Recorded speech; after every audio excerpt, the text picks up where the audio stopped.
Sabrina 90s comic issue 6. We started out seeing Harvey driving a car with Sabrina in it, complaining that it's starting to rain when he wanted to go to the beach. Harvey leaves to get their stuff out of the trunk. I don't know why Sabrina has to say a long rhyming spell so many times instead of just pointing. I get the idea that saying a spell will focus someone's mind on imagining and thinking about something for long enough, but I don't see why it'd be completely necessary to say it. Wouldn't it be hard for her to immediately come up on the spot with perfect rhymes every time she needed to use magic? Especially someone like her. It made sense in Wizards of Waverly Place where someone did magic without a spell and then said that spells are like training wheels. Maybe for something more complicated to think about, a spell would make sense, but all Sabrina should have to do here is point to the clouds and imagine a sunny day. She's able to make stuff happen just by wishing, so it would make more sense for her to say I wish and what she wants to happen. And in the show, she doesn't always have to say a spell. I wonder if there will be any negative consequences from Sabrina influencing the weather. Like Mother Nature herself going to nag her about it. Like in Wizards of Waverly Place. But just one witch going to get rid of the clouds from one little place. It wouldn't be as good for escapism if she was nagged about it. So the weather clears up, and Harvey says he'll get Sabrina some sodas. Sabrina says that the sun's pretty intense, so she wants to get some sunscreen on quick. So since no one's looking, she uses magic to make the bottle move on its own. It's interesting to see all the different mundane ways she gets to take advantage of magic in otherwise normal life. Most of the time when you see mages in the media, they're just using it to destroy monsters or try to attack the heroes. So you don't actually get to see how magic would affect life. Harvey wants to put the sunscreen on her, and when he naturally asks her how she put it on herself so evenly on her own, Sabrina lies that she's double jointed. Then some old lady tells him out of nowhere that they have to move. At least she's saying excuse me. And she's been following a map to some buried treasure, which they're on top of. That justifies it better. Sabrina asks her how she got the map. And I'm wondering that too, because that sure sounds convenient. She explains that she convinced a couple of antique dealers to sell it to her, who couldn't understand it. Let me guess, it's related to witchcraft. Sabrina asks Harvey to dig, even though he wanted to relax at the beach, and he resentfully starts digging. Why won't Sabrina dig instead? She's the one who cares. Because she's an anti-hero in this comic, I guess. I understand her logic, because she did come to the beach to relax. Just as Harvey wants to give up, his shovel hits a treasure chest that doesn't look that old. And Harvey thinks they need a crowbar to open it if it's been down there a few hundred years. The chest surprises Gertrude by opening by itself. And there's a poem in it, which taunts her about the fact that there isn't any buried treasure. Oh, that's a twist. I thought for sure it'd be magical, especially since it opened by itself. I guess we're supposed to assume it was technology that opened it, like a remote. Gertrude cries, saying that she was swindled out of a ton of money in a dark, realistic moment. Well, she clearly said that the people who sold her the map couldn't make heads or tails out of it, and she had to convince them to sell it to her. So they're acting innocent. But how could they not understand the map? It's a map. You look at it for a second. I guess they pretended they couldn't understand it to give her an explanation for why, if the buried treasure was so great, they didn't get the treasure themselves. Which is why obviously no one would actually sell a real map to buried treasure. If they wanted someone else to get treasure, they'd give it to them directly.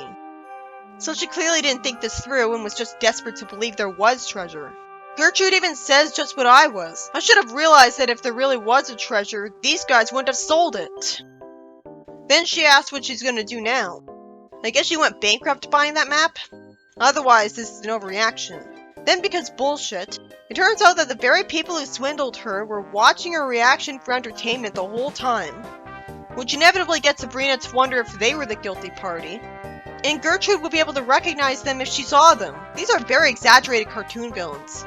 Actually wanting to see a reaction. It's not like there's any attempt at a realistic justification. Even if it's as dark as they're racist against her or sexist. Even then that'd be confusing. She's just an old lady with a kid. Sabrina, instead of going to bring Gertrude with her to identify the villains for sure, lies that she's gonna get tissues out of the car, and she hears the bad guys brag out loud within earshot of her, as if this is the first time they've ever done the scam. So she brought Gertrude with her to identify them. That would actually make more sense than them conveniently bragging. Now, after considering turning them into a bunch of crabs, Sabrina has a better idea, which I predicted she'd do a lot earlier. She uses magic so that the map changes and they get a real treasure to dig for. I guess part of her spell was making her unable to realize she's a witch from the map clearly changing. So they find money in the chest as a hope that the presence of these guys will be worth it, since Sabrina could have done the spell the instant Gertrude got the poem. The bad guys look for the stash of money Gertrude gave them in their car, and it turns out that was the very money Gertrude got, because Sabrina summoned that money for her, without even seeing it first. So how did the magic know where it was to bring it to her? I guess she assumed it was in the car. It makes sense that she'd have to do this to summon money, because any money she'd make brand new would be counterfeit. I wouldn't be surprised if every specific dollar bill had a specific identity identifying it. And if she made new money, that wouldn't be the case for it, because she wouldn't know about that. She wouldn't know how to make new money convincing. Also, there'd be the problem that adding money decreases the value of all the money in circulation and causes inflation. But if she only adds a little bit and the government doesn't know, it shouldn't be a big deal. Gertrude is actually smart enough to realize that she got the same amount of money that she paid for the map. Her grandson says it's a sign, and Gertrude seems to get character development, saying that she plans to be a lot more careful in her investing in the future, actually learning a lesson from her mistake. At least I hope so. I'll probably never see her again and see actual proof of that. But still, at this point it's refreshing to see a character in a comic show intelligence to become a better person after certain other comics I read. She says that dinner's on her because she's that nice, and Sabrina's polite enough to say goodnight to them by name after they drive away from her later. Then Sabrina decides to leave with Harvey in his car as the story ends with the swindlers wasting all day digging holes. Let's go back to that instance where she considered turning them into crabs.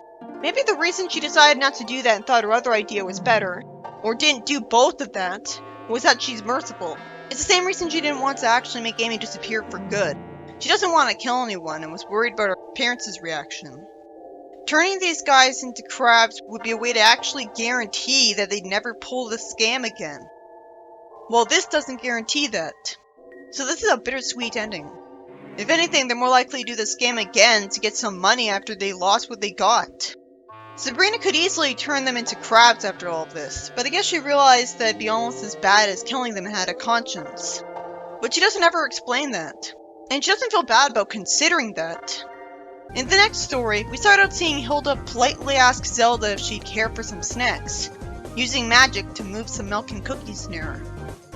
And Zelda says it'll be as soon as she finishes vacuuming, as we see her magically operate a vacuum while she's lying on the couch reading a book. That's barely cheating because she could get a Roomba and achieve the same effect, but with technology. So mortals have kind of already figured out how to do this. It's nice to see them use magic, because it's less boring, and it's interesting to see witches use magic for mundane, normal life things. At the same time, I think I remember that in the comic, Sabrina's aunts, or at least one of them, start to insist on doing stuff without magic, as if it makes them better people. So I'm not sure I'm looking forward to that.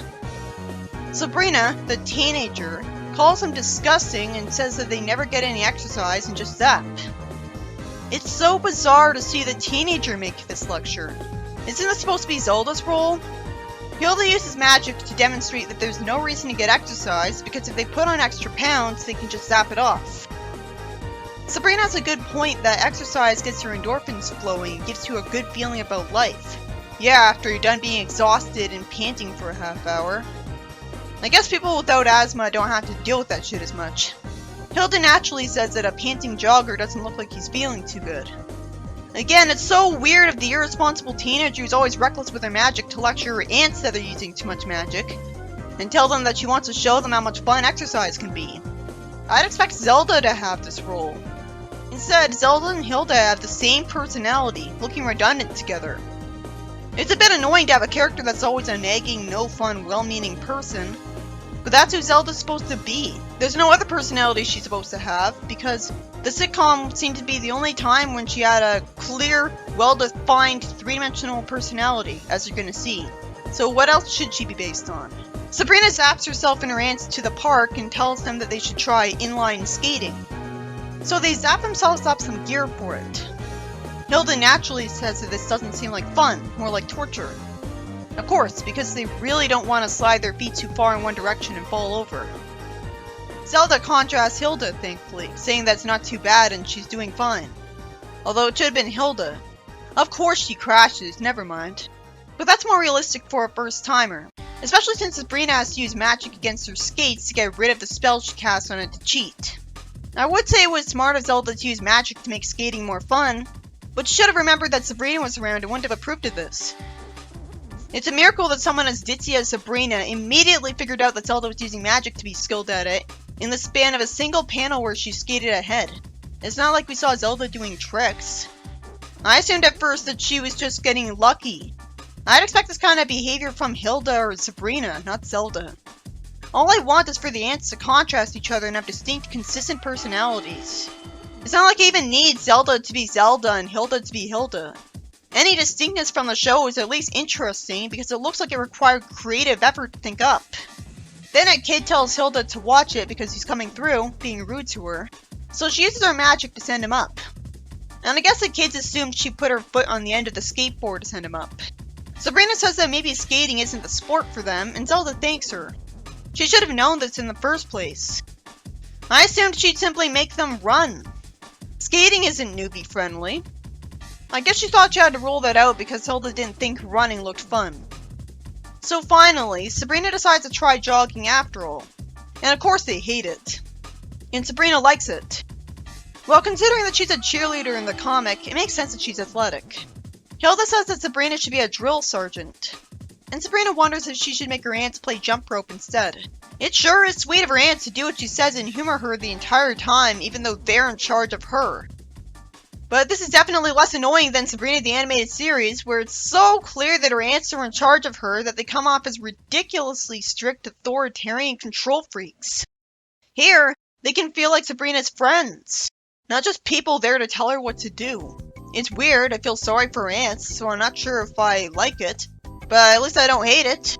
We cut to the kids being tied up, and Hilda says to Sabrina, "Sorry we had to do that, but they laughed at us." And Zelda looks equally unashamed. I guess a spy witch or even Hilda herself used magic to erase the kids' memories of magic being done near them, since this will probably have no consequences. Sabrina says that her aunts are not leaving this park until they've successfully finished some kind of activity or game. I'm definitely glad that it's Sabrina doing this and not Zelda, because at least this is refreshing. A role reversal. Instead of the same old where Zelda wastes time trying to improve them and make them something they're not. Of course, Sabrina's order backfires because her aunts played checkers at the park instead. It was predictable that they'd take advantage of a loophole since she said game or activity, not something with physical activity. And the story ends there as Sabrina complains about it. I guess Sabrina's refusing to brainwash them into being okay with exercise because she thinks it would be wrong to brainwash her aunts. Just when I was worried that the comic completely forgot Sabrina was a cheerleader and was ignoring continuity entirely. We start out the next story seeing that Zelda made a cheerleading outfit for Sabrina, even if in the middle of summer. It's a special suit, so of course I figured that it was magical because she couldn't resist casting a spell on it. She asks if she feels anything and is told no, but then Sabrina is forced to do a cheerleading routine by the shirt. Of course, she says that it's scary, like being possessed by a cheerleader, so she wants to take it off. Zelda says that the stuck magic zipper has to be pulled down first, and her friends show up wanting to take her to the beach. As I wonder why in the world they don't immediately zap the outfit off and replace it at the same time, Sabrina finds out that even scissors can't cut through it, and recklessly decides to go to the beach anyways and cover it up with a jacket. Yeah, that's a great idea. She's gonna go embarrass herself instead of simply saying that she can't go to the beach with them right now.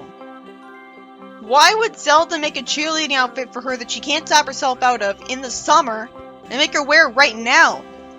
Well, at least this is gonna lead to some amusing visual humor. And Sabrina is told that she seems psyched, and she decides to go with that. Right after Harvey seems to appreciate it, we cut to him telling her to calm down. She's told to take off her jacket at the beach, and she has to make a lame excuse not to. There are so many other times in the future where she could have gone to the beach with her friends. Why would she go now? Amy sees her jump and says that she always knew she was insane. Oh, it was considerate of her to take the jacket off. She says that Sabrina's making her sweat just looking at her. That's empathy. She doesn't know that she's going to end up embarrassing her by doing this. For all she knows, she's just making sure she won't overheat, and she doesn't have to do that. It makes her a slightly more believable character, giving her kind of sympathetic human moments for a change. Of course, she immediately calls her a cheerleader wannabe because she sees her in a cheerleader outfit, even though Sabrina is already a cheerleader. So she can't possibly be a wannabe. Harvey apologizes for accidentally hitting her with a volleyball. Sabrina gets an idea, asking if his games begin and saying that she's ready to cheer him on. The guys are thankful and say that's cool, and so I'm glad that Sabrina got to do this. Amy doesn't want Sabrina to get all the attention, so she and her friends start cheerleading for volleyball too. It's really because they want the attention for themselves, but I can't help seeing it as a bit sweet. As instead of making fun of her, they all joined in and kept her cover. The first story was by Bill Gallagher, and was about Sabrina meeting an old woman on the beach who was swindled into digging up a chest that has a poem taunting her that there isn't any treasure, and she decides to use magic to get her money back, despite not seeing where the money was. I guess magic tapped into the Akashic records, or tapped into the scammers' brains to find out where the money was. It's hard for me to believe that the people who scammed her would not only put that poem there, but also want to see her reaction. But if they didn't show up, Sabrina wouldn't have been able to get her money back. Except she would have, because she could have just asked where the guys were and gone to their shop. So really, that extra level of mean-spiritedness just distracted me from confusion and how exaggeratedly evil they were. But them being there was faster pacing. Otherwise, it was a good story. It was smart enough to not have her find buried treasure, giving off a good message to the audience to prevent them from being swindled by the same thing. And Gertrude learns her lesson, getting character development to make up for her mistake, so we know she's not completely hopeless. It would have been better if we saw her get confronted with another scam and not fall for it. But we didn't see that. And combined with the fact that the swindlers weren't turned into crabs, and it was a bittersweet ending because there's no guarantee that they want to do this scam again. It doesn't say who wrote the next story, so I'm assuming it's by Bill too. It's about Sabrina, not Zelda, trying to get the ants to exercise so they'd feel better in life. The fact that it was her instead of Zelda probably saved the story from being annoying because it was mostly interesting seeing Sabrina ordering ants around with good intentions for once. And she was just so desperate to get that goal reached that she ignored the idea that it was completely hopeless to try. They're set in their ways at this point.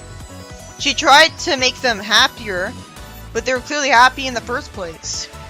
So they hated every physical activity. I don't even know why she even considered making them skate. It was amusing that Zelda was fine with Hilda tying up girls with jump rope for laughing at them. A lot of the time, it seems like the comic could have had the ants had their sitcom personalities just fine, because it could have had a story featuring just one ant instead of two, because having two ants with the same personality just looks redundant, having us have more dialogue to read for nothing. The final story, by Dan Parent, was amusing enough to be worth it, but it was clearly the least well-written one. It was so arbitrary that Zelda made a cheerleading outfit for Sabrina in the summer that she couldn't zap herself out of, and forced her to wear it, which would have made more sense if an enemy of hers who was a witch gave her that cheerleading outfit.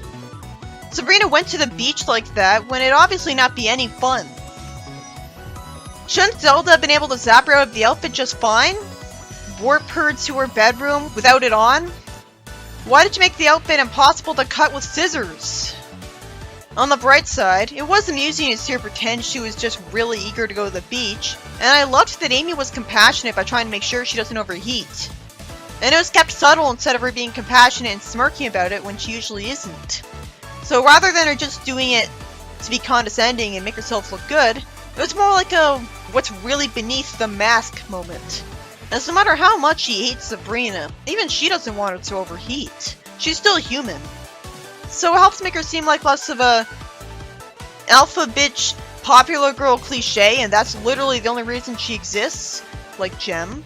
Instead, she's got enough pet the dog moments to feel like a real person sometimes. I also liked that Sabrina managed to avoid embarrassment by cheerleading for volleyball, probably making people think that was her plan all along. And it was a success, and Amy even got herself and her friends to join in, making it look normal. She could have just made fun of Sabrina and humiliated her, but she didn't. Because she's more than just someone who makes life miserable for Sabrina. She has a purpose. She does stuff beyond that, like a real person. While the story could have easily been all about cringe comedy, making it hard to watch because I feel too sorry for her, instead the writer was merciful, and in a realistic way too. But I don't know why the cheerleading outfit didn't make Sabrina act that way immediately, and instead there was a delay, and that surprised Zelda. She would have had to make it like that on purpose. That shouldn't have happened after all of Zelda's experience with magic. Why can't a lot of magical stuff happen, instead of one spell being the focus of an entire story, which has to be forced because you think the witches would easily zap themselves out of that situation? I think it worked in the first issue where it wasn't like that, and a lot of magical stuff happened.